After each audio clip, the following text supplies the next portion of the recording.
السلام علیکم ورحمۃ اللہ وبرکاتہ۔ الحمد للہ نحمده ونستعینه ونستغفره ونؤمن به ونتوکل علیہ ونعوذ باللہ من شرور انفسنا ومن سیئات اعمالنا من يهده الله فلا مضل له ومن يضلل فلا هادي له ونشهد ان لا اله الا الله وحده لا شريك له ونشهد ان سيدنا ونبينا ومولانا محمدا عبده ورسوله ارسله بالحق بشيرا ونذيرا وداعيا الى الله باذنه وسراجا منيرا اما بعد فاعوذ بالله من الشيطان الرجيم بسم الله الرحمن الرحيم وابتغوا ما كتب الله لكم وكلوا واشربوا حتى يتبين لكم الخيط الابيض من الخيط الاسود من الفجر ثم أتموا الصيام إلى الليل صدق الله العظيم وصدق رسوله النبي الكريم ونحن على ذلك لمن الشاهدين والشاكرين والحمد لله رب العالمين۔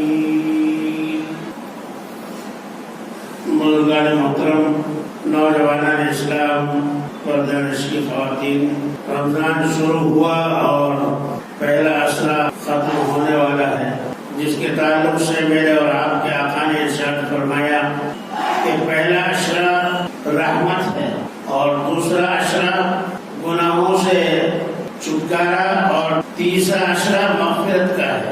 وہ خوش نصیب لوگ جو اس مبارک مہینے میں اللہ تعالیٰ کے حدود میں رہتے ہیں، اللہ تبارک و تعالیٰ نے ان کے مقدر میں خوش بختیاں لکھ دی ہیں۔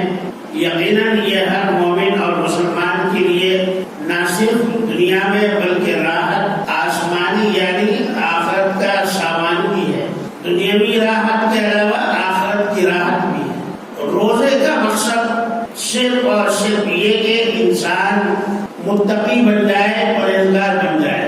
قرآن کریم میں نماز کا ذکر، زکوٰۃ کا ذکر 700-800 مرتبہ آیا ہے، حج کا ذکر بہت سی جگہوں پر آیا ہے، صدقہ اور خیرات کا ذکر بہت سارے مقامات پر آیا ہے، لیکن روزے کا ذکر اللہ تعالیٰ نے صرف ایک جگہ پر کیا ہے، اور اس کا مقصد صرف یہ ہے کہ روزہ ایک ایسی انوکھی چیز ہے جو کسی اور عبادت کو حاصل نہیں۔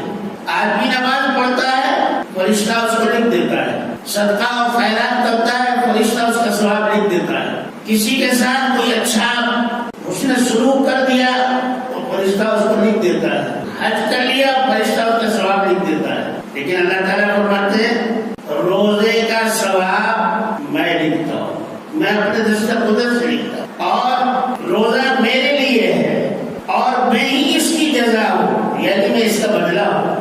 اللہ تعالیٰ فرما رہے ہیں کہ میں اس کا بدلہ ہوں۔ اتنی محبوبیت ہے اللہ تعالیٰ کو روزے سے، روزے کو اللہ کے دربار میں محبوبیت حاصل ہے کہ اللہ تعالیٰ فرما رہے ہیں کہ روزے کا بدلہ میں خود ہوں۔ اب اس سے بڑھ کر اور کیا ہو سکتا؟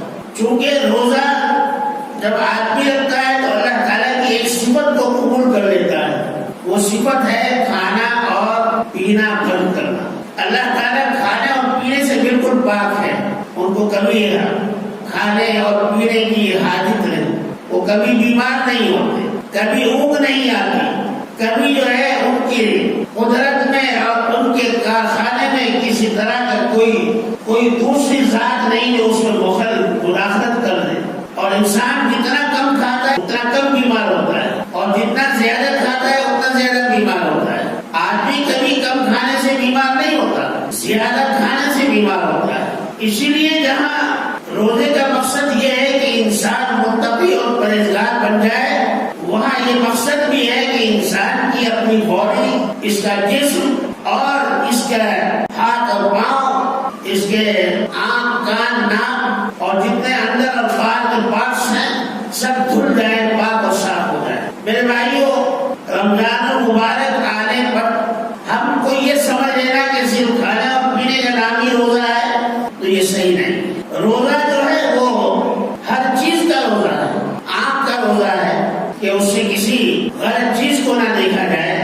زبان کا روزہ ہے کہ اس سے غلط کام نہ سوچی جائے، ناک کا روزہ ہے کہ اس سے کسی نامعلم کی بو نہ سونگھی جائے، کانوں کا روزہ ہے کہ کسی کی غلط بات کو نہ سنا جائے، ہاتھوں کا روزہ ہے کہ کسی غلط چیز کو نہ چھوئے، زبان کا روزہ ہے کہ اس سے غلط کام نہ لے۔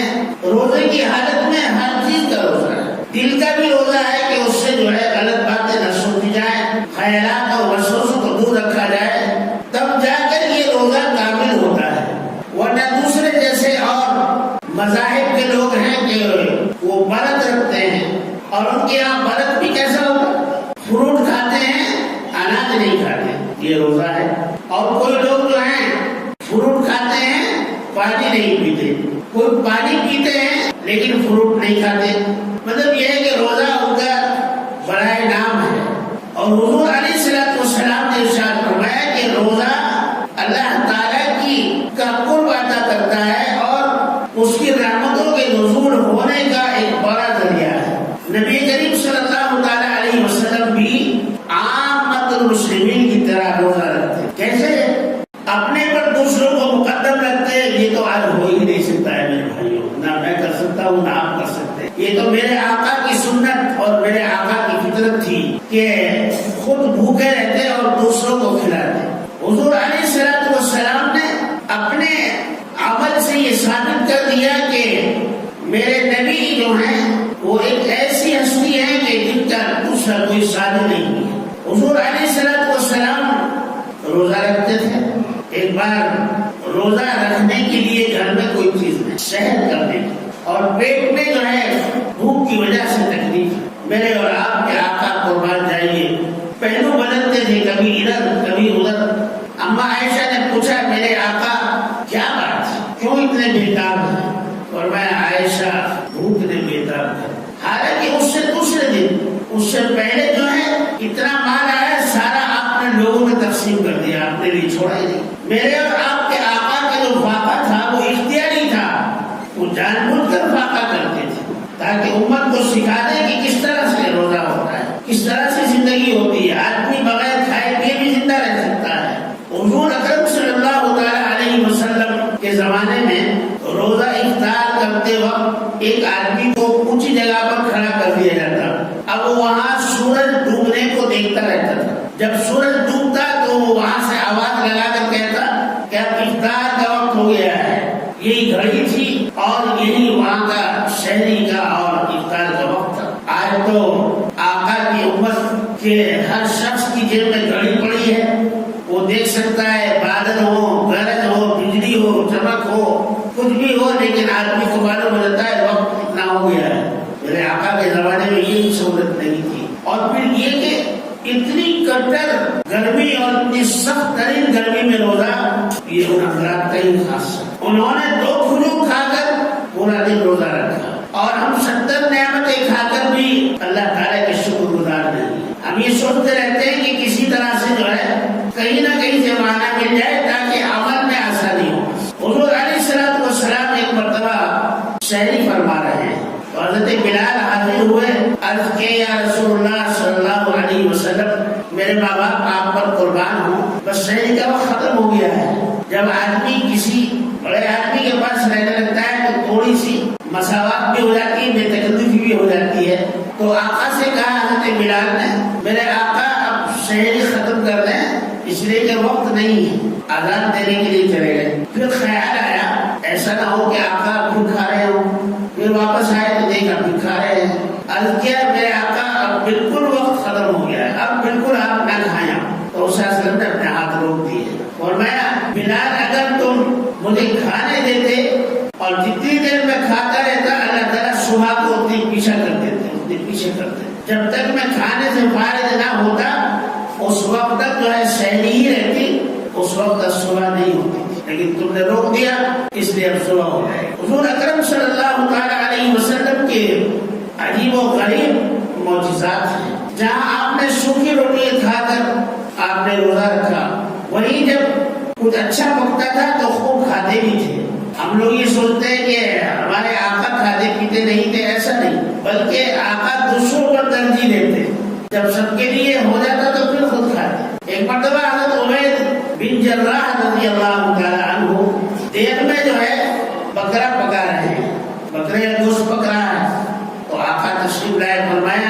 کیا پکا رہے ہو؟ کہا یا رسول اللہ صلی اللہ علیہ وسلم آپ کے لیے بکرا بنا رہے ہیں۔ فرمایا اچھا۔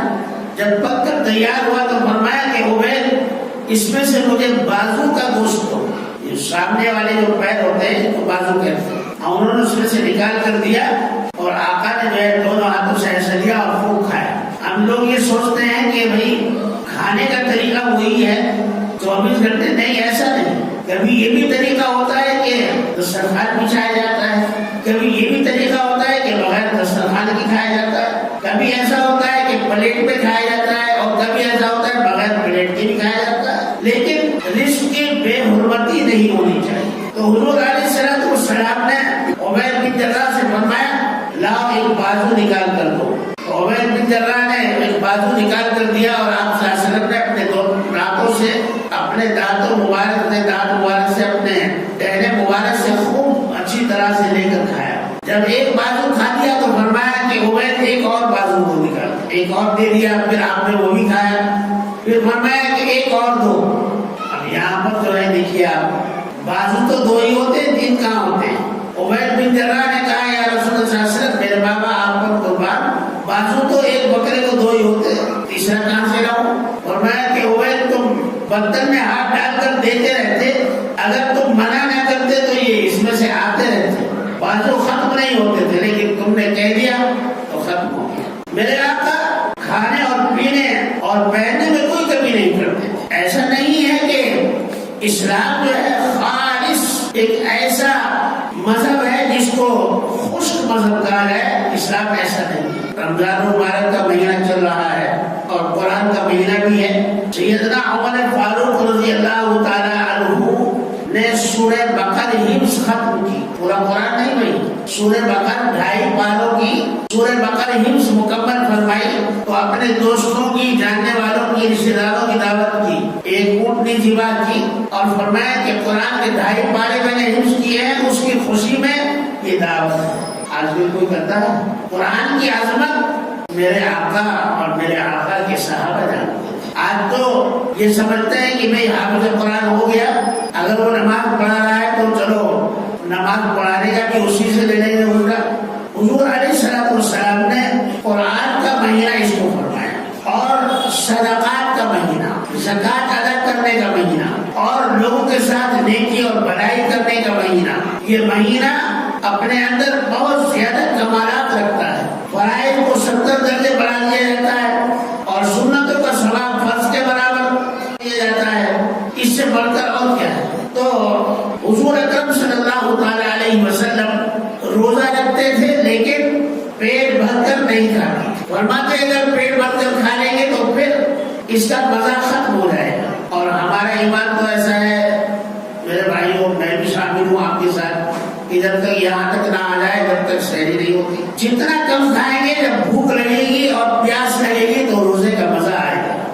بھوک اور پیاس میں جو ہے روزے کا مزہ آتا ہے، اور جب آدمی خوب کھا لیتا ہے تو پھر نفس موٹا ہونے کے علاوہ کچھ نہیں۔ تو قرآن کریم نے روزے کے مقصد کو بیان کیا، وَابْتَغُوا مَا كَتَبَ اللَّهُ لَكُمْ وَكُلُوا وَاشْرَبُوا، کہ اللہ تعالیٰ فرماتے ہیں کہ جو ہم نے تمہاری قسمت میں لکھ دیا ہے اس میں سے تم ہم سے طلب کرو اور خوب کھاؤ اور پیو۔ ابتدائی اسلام میں، ابتدائی زمانے میں روزہ جو ہے وہ دن اور رات کا ہوا کرتا تھا، افطار کرنے کے فوراً بعد کچھ کھا لو، اور اگر سو گئے تو پھر جو ہے کھانے کی اجازت نہیں، مباشرت کی اجازت نہیں، کھانے کی اجازت نہیں۔ ادھر افطار ہوا اور افطار کے بعد پھر جو ہے کھانا پینا بند۔ اب ایک صحابی کا واقعہ آتا ہے کہ افطار کے بعد انہوں نے اپنی بیوی سے کہا کہ جاؤ کچھ کھانے کے لیے لا کر دو، اب وہ لے کر اتنے آئی تو یہ سو گئے۔ اب جب سو گئے تو کھانا پینا حرام۔ محنت مزدوری کرتے تھے، دن بھر محنت کرتے تھے، دوسرے دن جب چونکہ بغیر روزہ رکھا تھا، شوہر کی نماز میں جب مسجد نبی میں گئے تو چکر آئے اور گر گئے۔ تو صلی اللہ علیہ وسلم نے پوچھا کیا بات؟ تو بتایا کہ یا رسول اللہ صلی اللہ علیہ وسلم انہوں نے رات میں کچھ کھایا پیا نہیں، نیند آ گئی اچانک، اور اس کے بعد تو کھانا پینا جائز نہیں رہتا ہے۔ تو شاسن کا دل کھولنے لگا، آپ دعا کرنے لگے اے اللہ آسانی پیدا فرما دے امت کے لیے، آسانی پیدا فرما۔ تب یہ آیت نازل ہوئی، حتی یتبین لکم الخیط الابیض الابیض من الخیط الاسود، کہ کھاؤ اور پیو سحری میں بھی، دن میں افطار کے بعد بھی، عشاء کے بعد بھی، اور یہاں تک کہ سحری کے آخری وقت تک۔ حضور علیہ السلام کا طریقہ تھا کہ آخر وقت تک کھاتے رہتے تھے، چاہے تھوڑا کھانا ہو لیکن اس وقت تک کھاتے تھے جب تک کہ بلال آزاد نہ دے دیں۔ اور امت کے لیے ایک درس ہے، ایک آسانی ہے کہ تم یہاں تک اس وقت تک کھا لو، اور قرآن نے بھی اس کو بیان کر دیا، حتیٰ یتبین لکم الخیط الابیض من الخیط الاسود، اتنی دیر تک کھاؤ اور پیو کہ تمہیں سفید اور سیاہ ڈورے نظر آنے لگے۔ یعنی سفید اور کالے ڈورے سے مراد کیا ہے؟ سفید اور کالا ڈورا جو ہے، جب یہ آیت نازل ہوئی تو ایک لطیفہ ہے کہ قرآن، عرب کے لوگ بھی قرآن کی اصطلاحات کو صحیح طور پر نہیں سمجھ پاتے تھے، کیونکہ قرآن اگر ایسے نازل کر دیا جاتا تو کوئی نہیں سمجھتا تھا۔ وَيُعَلِّمُهُمُ الْكِتَابَ وَالْحِکْمَةَ، تو قرآن کے ساتھ جو ہے اللہ تعالیٰ نے نبی کو بھی اور انبیاء علیہ السلام کو بھی نازل فرمایا کہ کتاب کے ساتھ معلم بھی ہو۔ حضور علیہ السلام نے صحابہ کو قرآن کریم اور اس کے مطالب اور معانی سے واقف کرایا، تو کہا کہ ایک صحابی جو تھے وہ ایسے تھے کہ وہ اس بات کو یہ سمجھے کہ لکم الخیط الابیض من الخیط الاسود، کالا اور سفید ڈورے سے مراد انہوں نے ایک دھاگا سمجھا اور انہوں نے اپنے تکیے کے نیچے رکھ لیا۔ اب وہ سحری میں اس کو دیکھتے رہتے جب تک کالا اور سفید ایک دوسرے سے الگ الگ نظر نہ آئے، اس وقت تک سحری کرتے رہتے اور صبح ہو جاتی تھی۔ اب آج کے دور میں جیسے گھنٹہ ہے، گھڑی ہے، سینکڑوں ذرائع وقت معلوم کرنے کے، اس زمانے میں کچھ نہیں تھا، تو صحابہ آپس میں باتیں کرنے لگے، بھائی ہمیں تو کیسے پتہ لگے کہ سحری کا وقت ختم ہو گیا؟ انہوں نے کہا کہ دیکھو قرآن میں تو بہت آسان ہے، جب تم سفید اور کالے ڈورے میں امتیاز پیدا کر لو تو کھانا چھوڑ دو۔ کہا کہ وہ کہا کہ قرآن میں حکم ہے، تو اس وسلم نے ان کو طلب فرما لیا، فرمایا بھائی تمہارا کالا اور سفید ڈورا کہاں ہے؟ کہا یا رسول اللہ صلی اللہ علیہ وسلم وہ تو میں نے تکیے کے نیچے رکھا ہے۔ فرمایا تمہارا تکیہ اتنا بڑا ہے کہ اس کے نیچے کالا اور سفید ڈورا آ گیا؟ کہا ہاں یا رسول اللہ صلی اللہ علیہ وسلم میرا تکیہ بڑا ہے۔ تب حضور نے فرمایا کہ حتیٰ یتبین لکم الخیط الابیض من الخیط الاسود، سفید اور کالے ڈورے سے مراد ڈورا اور دھاگا نہیں بلکہ دن اور رات۔ تو قرآن کو سمجھنے کے لیے معلم کی ضرورت ہے، انبیاء کی ضرورت ہوتی تھی، معلمین کی ضرورت ہے۔ قرآن کی اصطلاحات کو بعض دفعہ عرب لوگ بھی نہیں سمجھ پاتے تھے، تب صحابہ کو معلوم ہوا صحابیوں کے سفید اور سیاہ ڈورے سے مراد جو ہے وہ دن اور رات ہے، تو نبی کریم صلی اللہ علیہ وسلم آخر تک کھاتے تاکہ امت کے لیے ایک سبق ہو کہ بھئی اپنے ہاتھ پیر جو ہے باندھ کر نہ بیٹھ جاؤ۔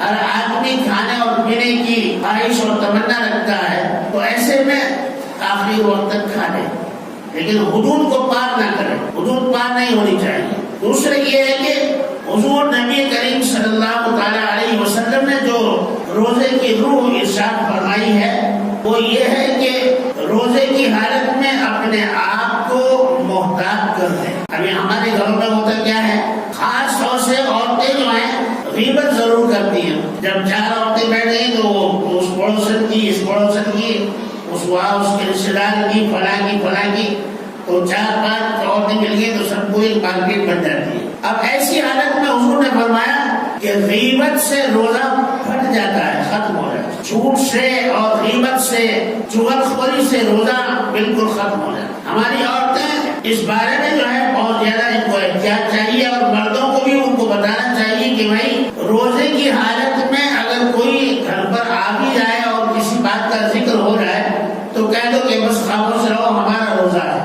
روزے کی حالت میں جو ہے ایک دوسرے کی غیبت کر کے بیٹھنا یہ روزے کو ختم کر دیتا ہے۔ میرے اور آپ کی اماں اور ساری دنیا کے مسلمانوں کی ماں سید الطاہرہ حضرت عائشہ صدیقہ رضی اللہ تعالی عنہا سے بڑھ کر کوئی نہیں ہوتا۔ روزے کی حالت میں ایک دن کہنے لگی یا رسول اللہ صلی اللہ علیہ وسلم، آپ کی جو اور دوسری بیوی ہے نا صفیہ، ہماری ایک ام المؤمنین حضرت صفیہ ہے جو حیی بن اخطب کی بیٹی تھی، ایک یہودی کی بیٹی تھی، اسلام قبول کیا اور اللہ کے نبی نے ان سے نکاح کیا، تو وہ بہت خوبصورت بھی تھی لیکن بہت چھوٹا سا قد تھا.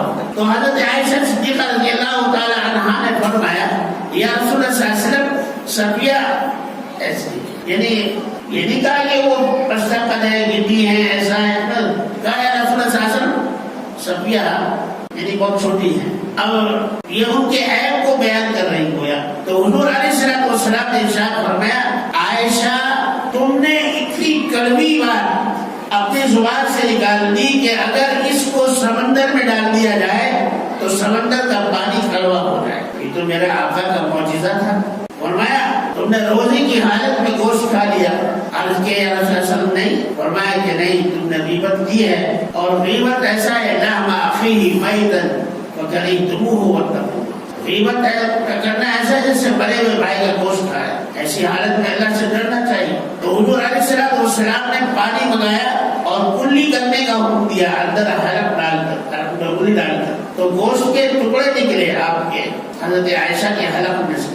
فرمایا کہ دیکھو یہ غیبت کا گوشت. آج ہم نہیں معلوم روزے کی حالتوں میں کیا کیا کر دیتے ہیں، اور پھر روزہ ہمارا پکا ہے، گالی دے دیتے ہیں، دھوکہ دے دیتے ہیں، جھوٹ بول دیتے ہیں، یہ ناپ تول میں کمی ہو جاتی ہے، اور نہیں معلوم کیا کیا ہوتا ہے.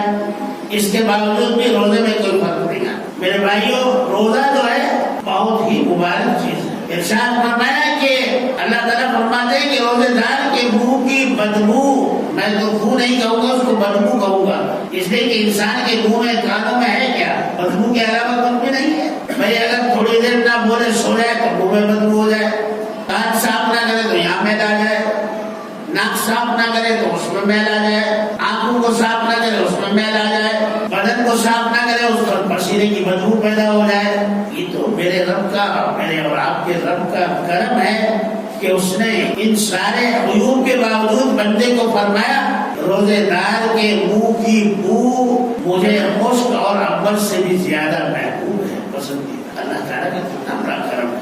میں تو چونکہ علاج کا کام کرتا ہوں تو بعض آ کر بولتے ہیں کہ ہماری بیوی کے منہ سے بہت بدبو آتی ہے. بعض بیوی بولتی ہے کہ شوہر کے منہ سے بدبو آتی ہے، وہ اس کے علاج کراتے ہیں. میاں بیوی ایک دوسرے کی بو کو پسند نہیں کرتے، اور میرے رب کو دیکھیے کہ روزے دار کی بو کو فرما رہے ہیں مشک اور عنبر کے سے بھی زیادہ پسندیدہ ہے مجھے روزے دار کی. کتنا کرم ہے اللہ تعالیٰ. اس حالت میں بھی اگر ہم روزہ نہ رکھیں تو ہم سے زیادہ بدتر کون ہے. حضور علیہ الصلوۃ والسلام نے ارشاد فرمایا میں روزے دار کو میدان حشر میں دور سے پہچان لوں گا، اپنی امت کے روزے دار کو میں دور سے پہچان لوں گا. صحابہ نے عرض کیا رسول اللہ صلی اللہ علیہ وسلم کیسے؟ فرمایا کہ اس کے منہ سے مشک اور عنبر کی خوشبو دور تک جائے گی. جیسے سردی میں دھواں بھاپ نکلتی ہے آدمی کے منہ سے، ایسا مشک اور عنبر کی جو ہے خوشبو اس کے منہ سے نکلے گی اور دور تک جائے گی، دور تک جائے گی. آج ہم یہ سوچتے ہیں روزے سے کیا ملتا ہے. جن لوگوں کو روزہ کے فوائد معلوم ہیں ان میں بہت سارے غیر مسلم، عیسائی لوگ، ہندو لوگ بھی روزہ رکھتے ہیں، کیونکہ روزہ رکھنے سے خود بخود بہت سارے علاج ہو جاتے ہیں. جن چیزوں کا علاج ناممکن ہوتا ہے اللہ تعالیٰ روزے کے ذریعے سے انسان کے جسم کو پاک اور صاف کر دیتے ہیں. اور روزہ جو ہے روزہ اللہ تبارک و تعالیٰ کی خوشنودی کا ذریعہ بن جاتا ہے. بہرحال آج کے اس دور میں سب سے اہم چیز جو ہے وہ یہ ہے مجھے اور آپ کو رمضان المبارک کی قدر کرنی چاہیے. خصوصیت کے ساتھ ہمیں اپنے بچوں کو، اپنی گھر کی عورتوں کو، خاص طور سے بچیوں کو روزے کے تعلق سے بتائیں کہ روزہ کتنی قیمتی ہے. ہم یہ سمجھتے ہیں کہ روزہ جو ہے وہ کھانے اور پینے کا نام ہے، نہیں. روزہ جو ہے وہ ایک تقویٰ ہے، روزہ ایک ایمان ہے، روزہ ایمان کی روح ہے. آپ اس کی جتنی عبادت کریں گے اللہ تبارک و تعالیٰ اپنے درجے تک آپ کو اس کا ثواب عطا فرمائیں گے. اللہ تبارک و تعالیٰ ہم سب کو عمل کی توفیق عطا فرمائے. وآخر دعوانا ان الحمد للہ.